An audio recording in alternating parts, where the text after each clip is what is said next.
شروع اللہ کا نام لے کر جو بڑا مہربان نہایت رحم والا ہے۔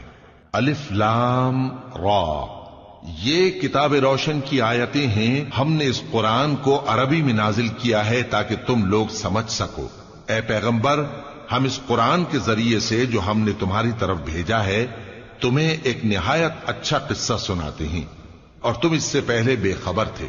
جب یوسف نے اپنے والد سے کہا کہ ابا، میں نے خواب میں 11 ستاروں اور سورج اور چاند کو دیکھا ہے، دیکھتا کیا ہوں کہ وہ مجھے سجدہ کر رہی ہیں۔ انہوں نے کہا کہ بیٹا، اپنے خواب کا ذکر اپنے بھائیوں سے نہ کرنا، نہیں تو وہ تمہارے حق میں کوئی چال چلیں گے۔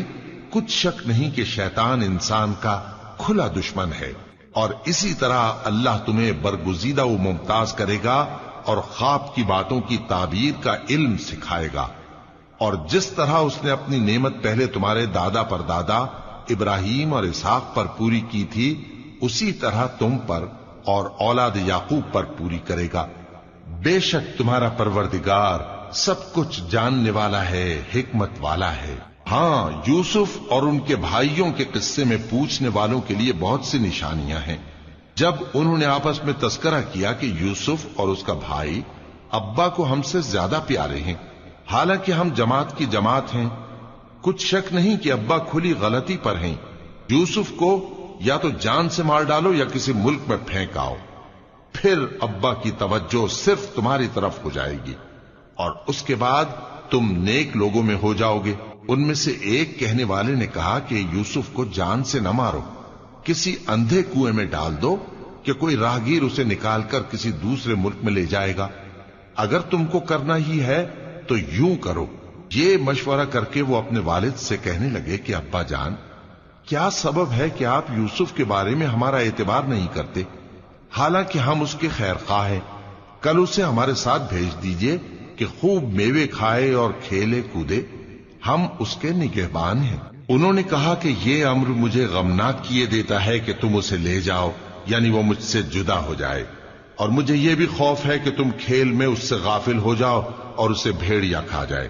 وہ کہنے لگے کہ اگر ہماری موجودگی میں کہ ہم ایک طاقتور جماعت ہیں اسے بھیڑیا کھا گیا تو ہم بڑے نقصان میں پڑ گئے۔ غرض جب وہ اس کو لے گئے اور اس بات پر اتفاق کر لیا کہ اس کو اندھے کنویں میں ڈال دیں، اور ہم نے یوسف کی طرف وحی بھیجی کہ ایک وقت ایسا آئے گا کہ تم انہیں ان کے اس سلوک سے آگاہ کرو گے، اور ان کو اس وحی کی کچھ خبر نہ ہوگی۔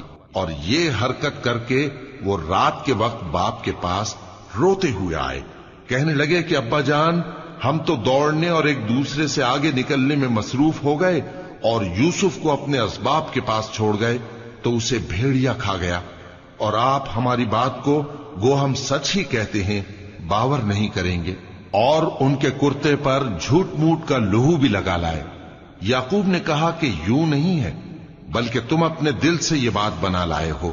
اچھا، صبر کہ وہی خوب ہے، اور جو تم بیان کرتے ہو اس کے بارے میں اللہ ہی سے مدد چاہیے۔ اور اب اللہ کی شان دیکھو کہ اس کنویں کے قریب ایک قافلہ آوارد ہوا اور انہوں نے پانی کے لیے اپنا سقا بھیجا، تو اس نے کنویں میں ڈول لٹکایا، یوسف اس سے لٹک گئے۔ وہ بولا، زہے قسمت، یہ تو ایک لڑکا ہے، اور اس کو قیمتی سرمایہ سمجھ کر چھپا لیا۔ اور جو کچھ وہ کرتے تھے اللہ کو خوب معلوم تھا، اور انہوں نے اس کو تھوڑی سی قیمت یعنی معدود چند درہموں پر بیچ ڈالا، اور وہ اس سے بیزار ہو رہے تھے۔ اور مصر میں جس شخص نے اس کو خریدا، اس نے اپنی بیوی سے جس کا نام زلیخا تھا کہا کہ اس کو عزت و اکرام سے رکھو، عجب نہیں کہ یہ ہمیں فائدہ دے یا ہم اسے بیٹا بنا لیں۔ اس طرح ہم نے یوسف کو سرزمین مصر میں جگہ دی، اور غرض یہ تھی کہ ہم ان کو خواب کی باتوں کی تعبیر سکھائیں، اور اللہ اپنے کام پر غالب ہے، لیکن اکثر لوگ نہیں جانتے۔ اور جب وہ اپنی جوانی کو پہنچے تو ہم نے ان کو دانائی اور علم عطا کیا، اور نیکوکاروں کو ہم اسی طرح بدلہ دیا کرتے ہیں۔ اور جس عورت کے گھر میں وہ رہتے تھے اس نے ان کو اپنی طرف مائل کرنا چاہا، اور دروازے بند کر کے کہنے لگی، یوسف جلدی آؤ۔ انہوں نے کہا کہ اللہ پناہ میں رکھے، وہ یعنی تمہارے میاں تو میرے آقا ہیں، انہوں نے مجھے اچھی طرح سے رکھا ہے، میں ایسا ظلم نہیں کر سکتا۔ بے شک ظالم لوگ فلاح نہیں پائیں گے۔ اور اس عورت نے ان کا قصد کیا اور انہوں نے اس کا قصد کیا۔ اگر وہ اپنے پروردگار کی نشانی نہ دیکھتے تو جو ہوتا سو ہوتا۔ یوں اس لیے کیا گیا کہ ہم ان سے برائی اور بے حیائی کو روک دیں۔ بے شک وہ ہمارے چنے ہوئے بندوں میں سے تھے۔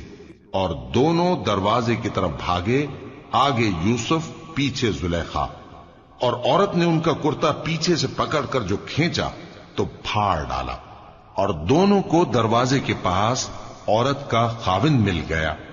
تو عورت بولی کہ جو شخص تمہاری بیوی کے ساتھ برا ارادہ کرے اس کی اس کے سوا کیا سزا ہے کہ یا تو قید کیا جائے یا اسے دکھ کا عذاب دیا جائے۔ یوسف نے کہا اسی نے مجھ کو اپنی طرف مائل کرنا چاہا تھا، اور اس کے خاندان میں سے ایک گواہ نے گواہی دی کہ اگر اس کا کرتا آگے سے پھٹا ہو تو یہ سچی اور یوسف جھوٹا ہے، اور اگر کرتا پیچھے سے پھٹا ہو تو یہ جھوٹی اور وہ سچا ہے۔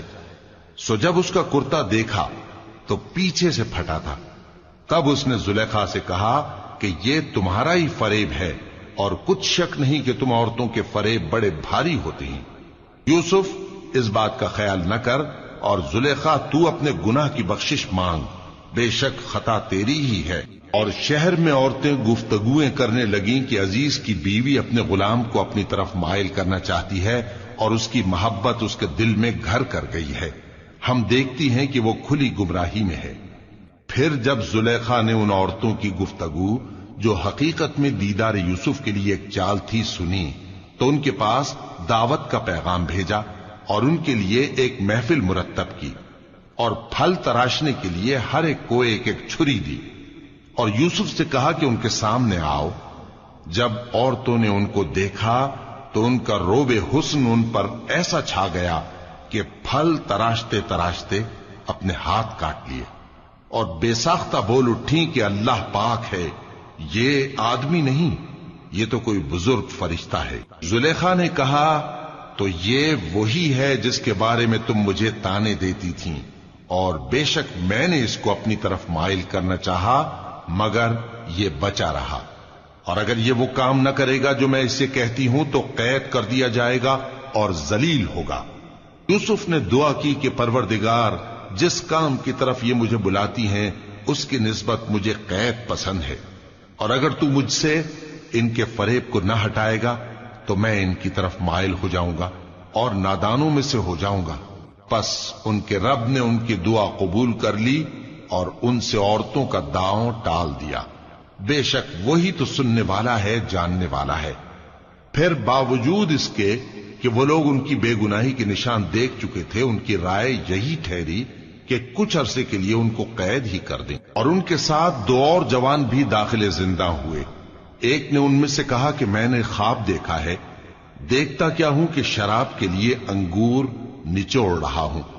دوسرے نے کہا کہ میں نے بھی خواب دیکھا ہے، میں یہ دیکھتا ہوں کہ اپنے سر پر روٹیاں اٹھائے ہوئے ہوں اور پرندے ان میں سے کھا رہے ہیں، تو ہمیں ان کی تعبیر بتا دیجئے کہ ہم تمہیں نیکوکار دیکھتے ہیں۔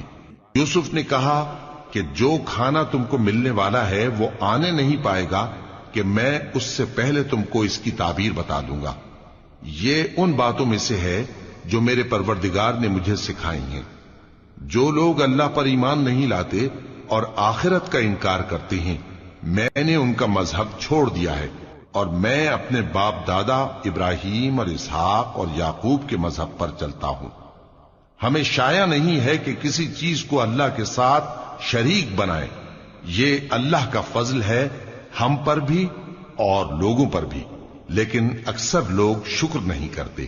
اے میرے قید خانے کے رفیقو، بھلا کئی جدا جدا آقا اچھے یا اللہ جو اکیلا ہے سب پر غالب ہے؟ جن چیزوں کی تم اللہ کے سوا پرستش کرتے ہو وہ صرف نام ہی نام ہیں جو تم نے اور تمہارے باپ دادا نے رکھ لیے ہیں، اللہ نے ان کی کوئی سند نازل نہیں کی۔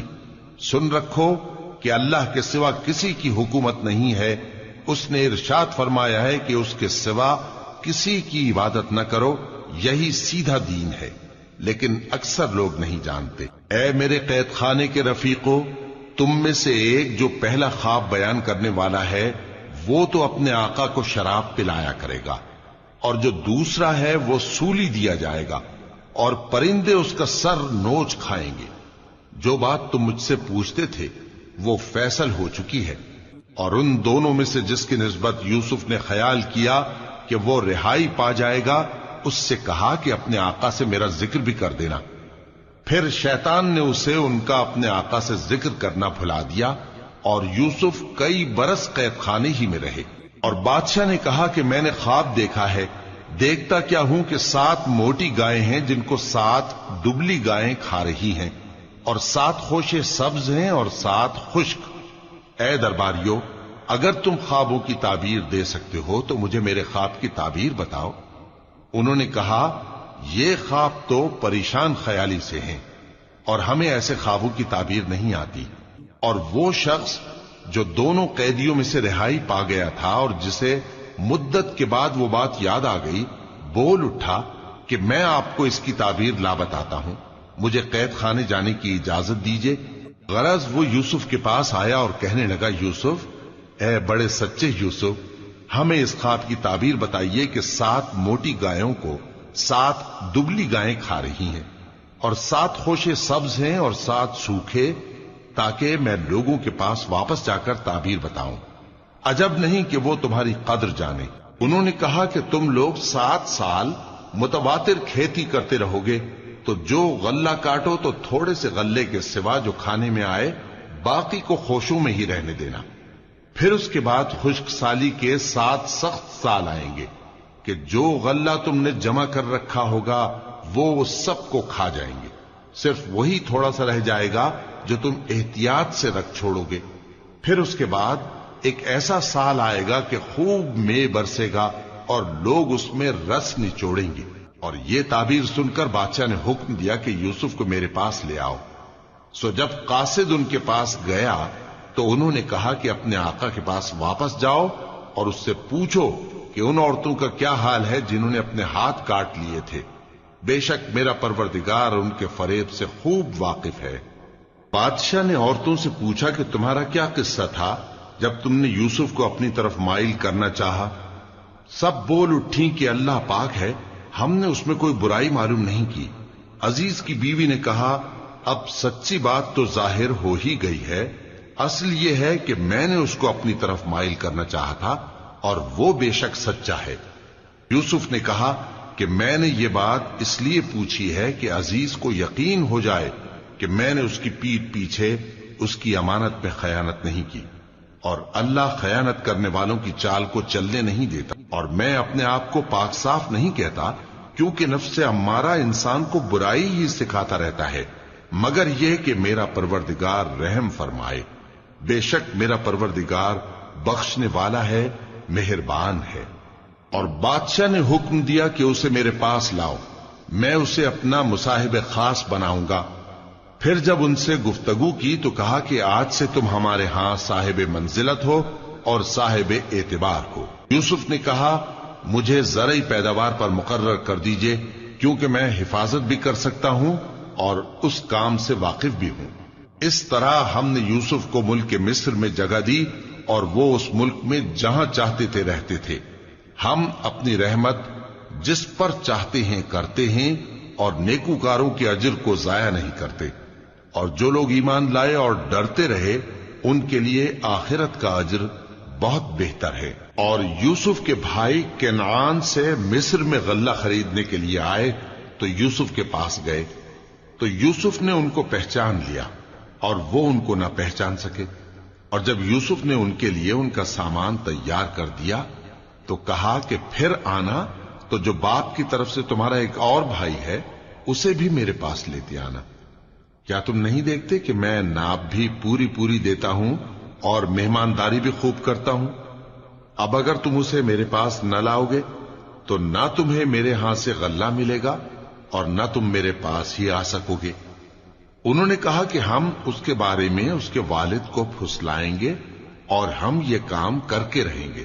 اور یوسف نے اپنے خدام سے کہا کہ ان کا سرمایہ یعنی غلے کی قیمت ان کے سامان میں رکھ دو۔ عجب نہیں کہ جب یہ اپنے اہل و عیال میں جائیں تو اسے پہچان لیں، اور عجب نہیں کہ یہ پھر یہاں آئے۔ بس جب وہ اپنے والد کے پاس واپس گئے تو کہنے لگے کہ ابا، ہمارے لیے غلے کی بندش کر دی گئی ہے، تو ہمارے ساتھ ہمارے بھائی کو بھیج دیجئے تاکہ ہم پھر غلہ لائیں اور ہم اس کے نگہبان ہیں۔ یعقوب نے کہا کہ میں اس کے بارے میں تمہارا اعتبار نہیں کرتا، مگر ویسا ہی جیسا پہلے اس کے بھائی کے بارے میں کیا تھا، سو اللہ ہی بہتر نگہبان ہے اور وہ سب سے زیادہ رحم کرنے والا ہے۔ اور جب انہوں نے اپنا اسباب کھولا تو دیکھا کہ ان کا سرمایہ واپس کر دیا گیا ہے۔ کہنے لگے ابا، ہمیں اور کیا چاہیے؟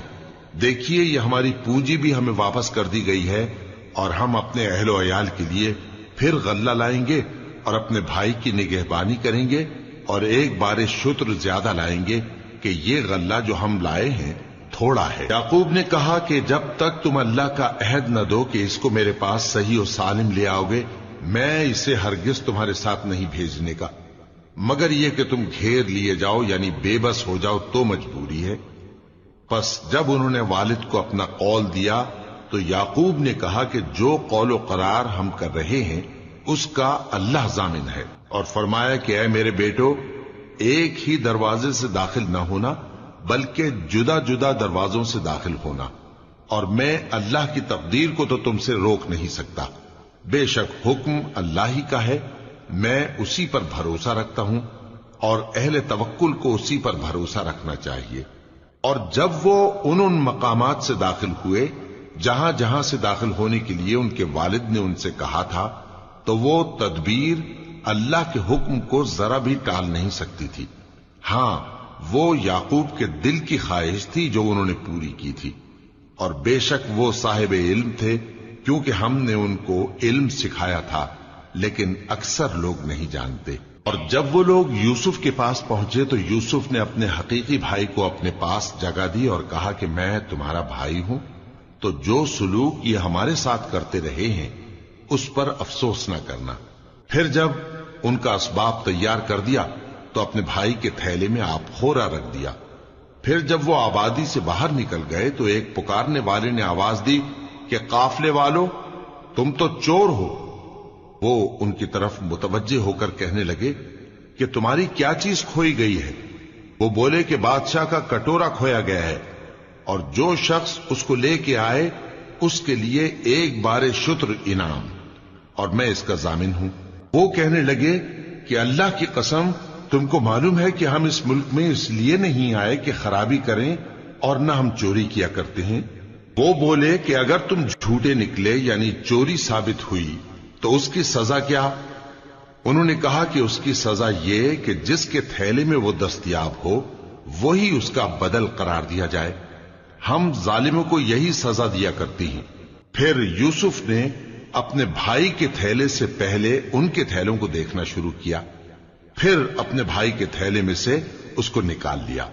اس طرح ہم نے یوسف کے لیے تدبیر کی، ورنہ بادشاہ کے قانون کے مطابق وہ اپنے بھائی کو لے نہیں سکتے تھے، مگر یہ کہ اللہ چاہے، ہم جس کے چاہتے ہیں درجے بلند کرتے ہیں، اور ہر علم والے سے بڑھ کر ایک بڑا علم والا ہے۔ برادران یوسف نے کہا کہ اگر اس نے چوری کی ہو تو کچھ عجب نہیں کہ اس کے ایک بھائی نے بھی پہلے چوری کی تھی، مگر یوسف نے اس بات کو اپنے دل میں مخفی رکھا اور ان پر ظاہر نہ ہونے دیا، یعنی زیر لب کہا کہ تم بڑے برے ہو، اور جو تم بیان کرتے ہو اللہ اسے خوب جانتا ہے۔ وہ کہنے لگے کہ اے عزیز، اس کے والد بہت بوڑھے ہیں اور اس سے بہت محبت رکھتے ہیں، تو اس کو چھوڑ دیجئے اور اس کی جگہ ہم میں سے کسی کو رکھ لیجئے، ہم دیکھتے ہیں کہ آپ احسان کرنے والے ہیں۔ یوسف نے کہا کہ اللہ پناہ میں رکھے کہ جس شخص کے پاس ہم نے اپنی چیز پائی ہے اس کے سوا کسی اور کو پکڑ لیں، ایسا کریں تو ہم بڑے بے انصاف ہیں۔ آخر جب وہ اس سے نا امید ہو گئے تو الگ ہو کر صلاح کرنے لگے۔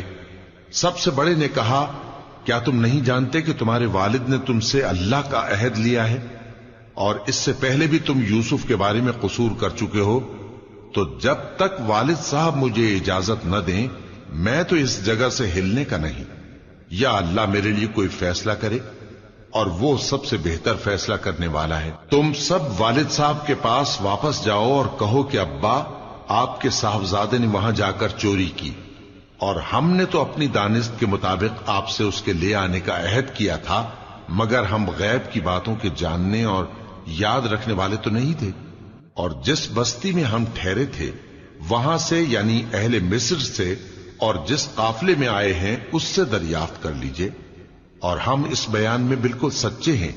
جب انہوں نے یہ بات یعقوب سے آ کر کہی تو انہوں نے کہا کہ حقیقت یوں نہیں ہے، بلکہ یہ بات تم نے اپنے دل سے بنا لی ہے، تو صبر ہی بہتر ہے۔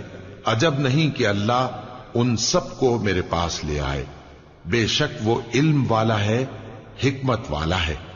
اور ان کے پاس سے چلے گئے اور کہنے لگے کہ ہائے افسوس یوسف پر، ہائے افسوس، اور رنج و الم میں ان کی آنکھیں سفید ہو گئیں اور ان کا دل غم سے بھر رہا تھا۔ بیٹے کہنے لگے کہ واللہ آپ تو یوسف کو اسی طرح یاد ہی کرتے رہیں گے یہاں تک کہ آپ گھل جائیں گے یا جان ہی دے دیں گے۔ انہوں نے کہا کہ میں تو اپنے غم و اندوہ کا اظہار اللہ سے کرتا ہوں، اور اللہ کی طرف سے وہ باتیں جانتا ہوں جو تم نہیں جانتے۔ اے بیٹو، یوں کرو کہ ایک دفعہ پھر جاؤ اور یوسف اور اس کے بھائی کو تلاش کرو، اور اللہ کی رحمت سے نا امید نہ ہونا کہ اللہ کی رحمت سے تو کافر لوگ ہی نا امید ہوا کرتے ہیں۔ پھر جب وہ یوسف کے پاس گئے تو کہنے لگے کہ اے عزیز، ہمیں اور ہمارے اہل و عیال کو بڑی تکلیف ہو رہی ہے، اور ہم یہ تھوڑا سا سرمایہ لائے ہیں، آپ ہمیں اس کے عوض پورا غلہ دے دیجئے اور ہم پر خیرات کیجئے کہ اللہ خیرات کرنے والوں کو ثواب دیتا ہے۔ یوسف نے کہا تمہیں معلوم ہے کہ جب تم نادانی میں پھنسے ہوئے تھے تو تم نے یوسف اور اس کے بھائی کے ساتھ کیا کیا تھا؟ وہ بولے کیا واقعی تم ہی یوسف ہو؟ انہوں نے کہا ہاں میں یوسف ہوں، اور بن یامین کی طرف اشارہ کر کے کہنے لگے یہ میرا بھائی ہے، اللہ نے ہم پر بڑا احسان کیا ہے۔ جو شخص اللہ سے ڈرتا اور صبر کرتا ہے تو اللہ نیکوکاروں کا اجر ضائع نہیں کرتا۔ وہ بولے اللہ کی قسم، اللہ نے تم کو ہم پر فضیلت بخشی ہے اور بے شک ہم خطاکار تھے۔ یوسف نے کہا کہ آج کے دن تم پر کوئی ملامت نہیں، اللہ تم کو معاف کرے اور وہ سب سے بڑھ کر رحم کرنے والا ہے۔ یہ میرا کرتا لے جاؤ، پھر اسے والد صاحب کے منہ پر ڈال دینا تو وہ بینا ہو جائیں گے، اور اپنے تمام اہل و عیال کو میرے پاس لے آؤ۔ اور جب قافلہ مصر سے روانہ ہوا تو ان کے والد کہنے لگے کہ اگر مجھ کو یہ نہ کہو کہ بوڑھا بہک گیا ہے تو مجھے تو یوسف کی بو آ رہی ہے۔ وہ بولے کہ واللہ آپ اسی قدیم غلطی میں مبتلا ہیں۔ مگر جب خوشخبری دینے والا آپ پہنچا تو اس نے کرتا ان کے منہ پر ڈال دیا، سو وہ بینا ہو گئے اور بیٹوں سے کہنے لگے کیا میں نے تم سے نہیں کہا تھا کہ میں اللہ کی طرف سے وہ باتیں جانتا ہوں جو تم نہیں جانتے؟ بیٹوں نے کہا کہ ابا ہمارے لیے ہمارے گناہ کی مغفرت مانگیے، بے شک ہم خطاکار تھے۔ فرمایا میں اپنے پروردگار سے تمہارے لیے بخشش مانگوں گا، بے شک وہ بخشنے والا ہے، مہربان ہے۔ پھر جب یہ سب لوگ یوسف کے پاس پہنچے تو انہوں نے اپنے والدین کو اپنے پاس جگہ دی اور کہا مصر میں داخل ہو جائیے، اللہ نے چاہا تو امن و امان سے رہیے گا۔ اور اپنے والدین کو تخت پر بٹھایا اور سب ان کے آگے سجدے میں گر پڑے۔ اور اس وقت یوسف نے کہا ابا جان، یہ میرے اس خواب کی تعبیر ہے جو میں نے پہلے بچپن میں دیکھا تھا۔ میرے پروردگار نے اسے سچ کر دیا اور اس نے مجھ پر بہت سے احسان کیے ہیں کہ مجھ کو قید خانے سے نکالا، اور اس کے بعد کہ شیطان نے مجھ میں اور میرے بھائیوں میں فساد ڈال دیا تھا آپ کو گاؤں سے یہاں لایا۔ بے شک میرا پروردگار جو چاہتا ہے تدبیر سے کرتا ہے، وہ علم والا ہے، حکمت والا ہے۔ جب یہ سب باتیں ہو لیں تو یوسف نے اللہ سے دعا کی کہ اے میرے پروردگار، تو نے مجھ کو حکومت سے نوازا اور خوابوں کی تعبیر کا علم بخشا۔ اے آسمانوں اور زمین کے پیدا کرنے والے، تو ہی دنیا اور آخرت میں میرا کارساز ہے۔ تو مجھے دنیا سے اپنی اطاعت کی حالت میں اٹھائیو اور آخرت میں اپنے نیک بندوں میں داخل کیجو۔ اے پیغمبر، یہ اخبار غیب میں سے ہیں جو ہم تمہاری طرف بھیجتے ہیں۔ اور جب برادران یوسف نے اپنی بات پر اتفاق کیا تھا اور وہ فریب کر رہے تھے تو تم ان کے پاس تو نہ تھے، اور بہت سے آدمی گو تم کتنی خواہش کرو ایمان لانے والے نہیں ہیں۔ اور تم ان سے اس خیر خواہی کا کچھ صلہ بھی تو نہیں مانگتے۔ یہ قرآن اور کچھ نہیں تمام جہانوں کے لیے نصیحت ہے، اور آسمان و زمین میں بہت سی نشانیاں ہیں جن پر سے یہ گزرتے ہیں اور ان کو نظر انداز کر دیتے ہیں، اور یہ اکثر اللہ پر ایمان نہیں رکھتے مگر اس کے ساتھ شرک بھی کرتے ہیں۔ تو کیا یہ اس بات سے بے خوف ہیں کہ ان پر اللہ کا عذاب نازل ہو کر ان کو ڈھانپ لے، یا ان پر ناگہاں قیامت آ جائے اور انہیں خبر بھی نہ ہو؟ کہہ دو میرا رستہ تو یہ ہے، میں اللہ کی طرف بلاتا ہوں سمجھ بوجھ کر، میں بھی لوگوں کو اللہ کی طرف بلاتا ہوں اور میرے پیراؤ بھی، اور اللہ پاک ہے اور میں شرک کرنے والوں میں سے نہیں ہوں۔ اور ہم نے تم سے پہلے بستیوں کے رہنے والوں میں سے مرد ہی بھیجے تھے جن کی طرف ہم وہی بھیجتے تھے۔ کیا ان لوگوں نے ملک میں سیر و سیاحت نہیں کی کہ دیکھ لیتے کہ جو لوگ ان سے پہلے تھے ان کا انجام کیا ہوا؟ اور متقیوں کے لیے آخرت کا گھر بہت اچھا ہے، کیا تم سمجھتے نہیں؟ یہاں تک کہ جب پیغمبر نا امید ہو گئے اور انہوں نے خیال کیا کہ اپنی نصرت کے بارے میں جو بات انہوں نے کہی تھی اس میں وہ سچے نہ نکلے، تو ان کے پاس ہماری مدد آ پہنچی، پھر جسے ہم نے چاہا بچا دیا، اور ہمارا عذاب اتر کر گناہگار لوگوں سے پھرا نہیں کرتا۔ ان کے قصے میں عقل مندوں کے لیے عبرت ہے۔ یہ قرآن ایسی بات نہیں ہے جو اپنے دل سے بنائی گئی ہو، بلکہ جو کتابیں اس سے پہلے نازل ہوئی ہیں ان کی تصدیق کرنے والا ہے، اور ہر چیز کی تفصیل کرنے والا، اور مومنوں کے لیے ہدایت اور رحمت۔